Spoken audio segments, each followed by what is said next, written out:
directions, and the winds of the north, east, south, and west. We'll get into the good stuff, because this is the direction, like I said, that I wanted to go with this. And I didn't really want to get into the Canaanite stuff, because that gets more down into the religions. But I'm glad I did that, because I was able to cover the Amorites with Tan, you know what I mean?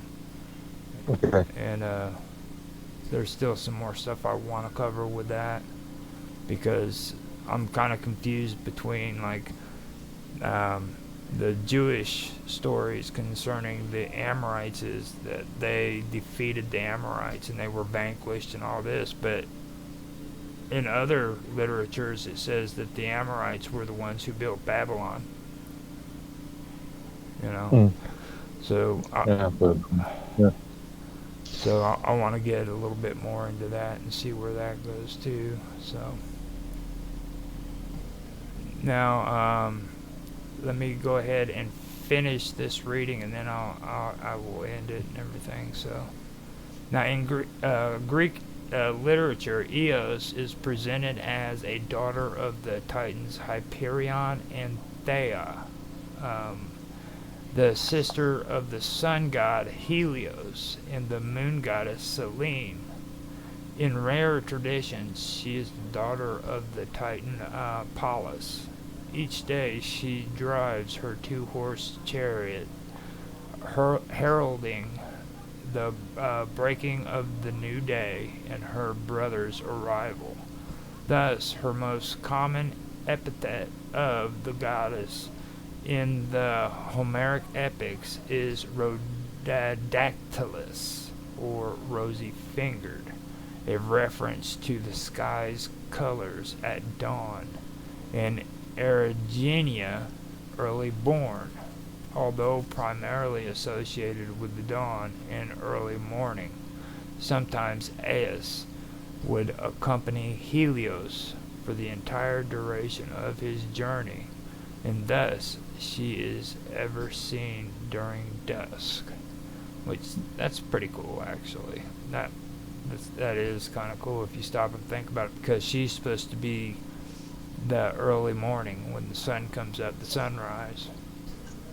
You know what I mean? But could you imagine accompanying the sun all day long, the sunrise, where just it would feel like an entire morning, the whole day, when you first woke up? That would be... I don't know. Very rarely see the morning these days. Well, like, think about it like this. When you were a child, do you remember those mornings where you woke up and it just looked beautiful out? When it was just like in the spring or something, and you went out and sat on your porch, and it was that beautiful morning, you know what I mean? That's kind of what sticks out to me. Yeah. So that's kind of cool. When I was reading that, that's what I was thinking of at the time. So now, Eos fell in love with mortal men several times, and would abduct them in similar manner to how male gods did mortal women. Her most notable mortal lover is the Trojan prince Tithonus, for whom she ensured the gift of immortality, but not eternal youth, leading to him aging without dying for an eternity. In another story, she carried off an Athenian Cephalus against his will, but eventually let him go, for he ardently wished to be returned to his wife, though not before she denigrated her to him, leading to the couple parting ways. Now, what the heck does that mean? Denigrated her to him, though not before she denigrated. You're good with words. Denigrated is through. Yeah, before she drove. Oh, she drove. She had her way with him. I think. Yeah, in this context. She must have had her way with him. leading to the couple parting ways. Several other lovers and romances with both mortal men and gods were attributed to the goddess by various poets throughout the centuries. Eos figures in many works are ancient literature and poetry, but despite her Proto-Indo-European origins, there is very little evidence of Eos having received any cult or being the center of worship during classical times, which I can understand. Like, I mean, Actually, going back to that term denigrated, I'm thinking of the to disparage, to criticise unfairly. not before she degraded. Oh, okay. So she basically talks shit on his wife. Yeah.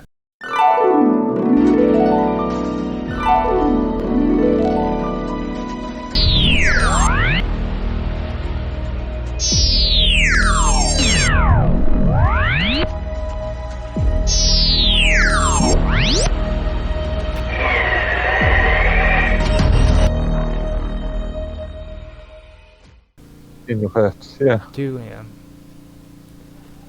It just disparage. Yeah, and that led to the couple parting ways. That would make more sense, yeah. They're trying to get all fancy with their words and stuff. That's what the problem is with a lot of these people, man. You got to deal with all these smart people trying to come up with complicated words, and they need to stop that. It's bad enough that we have to read freaking Greek mythology and all these Greek words, you know, like cephalus. As you keep reminding me, you don't do big words. Yeah, it's like, God, man. Like, Eos is EOS. You know what I mean? That's it. It's good. But what do you have? Why do you have to come up with all these crazy stuff like Tithonus? You know, come on, dude. Seriously. So that is all I'm going to read on that, and then I'll get to the Anemoi, and I think that's going to be good, because those are wind gods, and we can get into like the cardinal directions and stuff of that nature, and start talking about the good stuff that I wanted to get into before, and go that direction. And plus I want to get deeper into things and start talking about the Indo-European languages and things of that nature. Okay. So it's going to be a little bit more interesting, or hopefully it is. I don't know how you are, but I know you're into like terms of services and stuff like that, so this might actually be pretty exciting for you. To speak. So yeah, this episode's just more of a sort of foundational episode. Yeah. It's history, okay. This is more about like a lot of things that are misunderstood about the mysteries that went on back then and what people believed. Like I was talking earlier about like mountain worshipers. And here before long, once I get through this part and we start talking about the cardinal directions and the cardinal winds, you'll start hearing about these gods and these deities that were worshipped, okay? And a lot of them were affiliated with mountains. And this was a form of mountain worshiping that took place, and you'll start seeing connections with that, and even how the Jewish used a form of mountain worshiping too, like when Moses went up on the mountain to receive the 12 commandments. Okay, that's real powerful mountain worship right there, and a lot of people aren't even aware of it, you know. So just it's really an interesting way of looking at it, but yeah, that's basically the gist of it. gets. Yeah, as I pointed out the other day on our one other stream, it's all about in the environments that you recognise.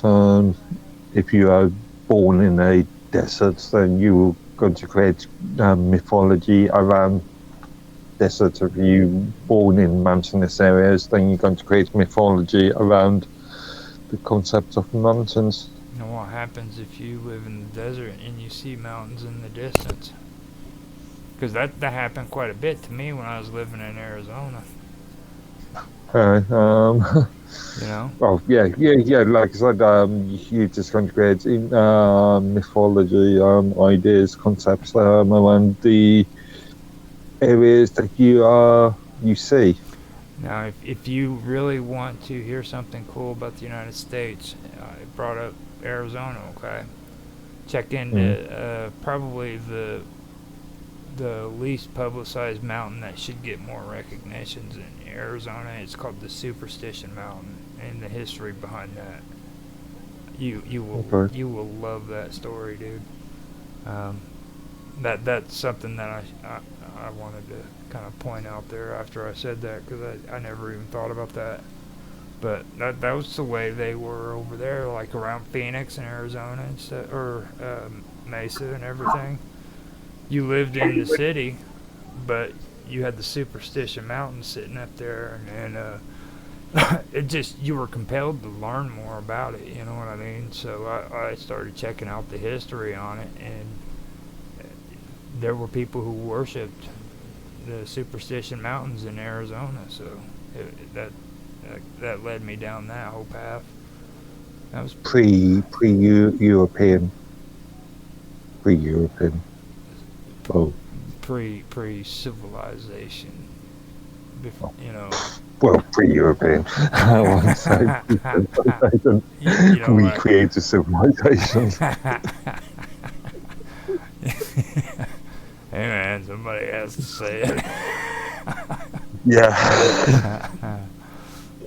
Well, anyhow, I appreciate you for being here, and we have actually done pretty good. We made it to an hour and 20 minutes in the stream, and we've got a hour and 17 minutes of record time, so we did good.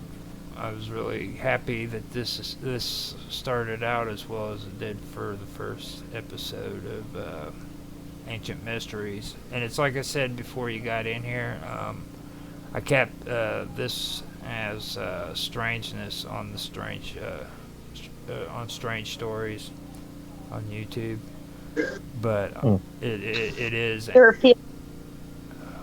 Oh my goodness, was somebody in here all the time? I just got. Oh, yeah. She just got in here. Yeah, right when you started talking about Arizona. Yeah, you were listening in again, weren't you?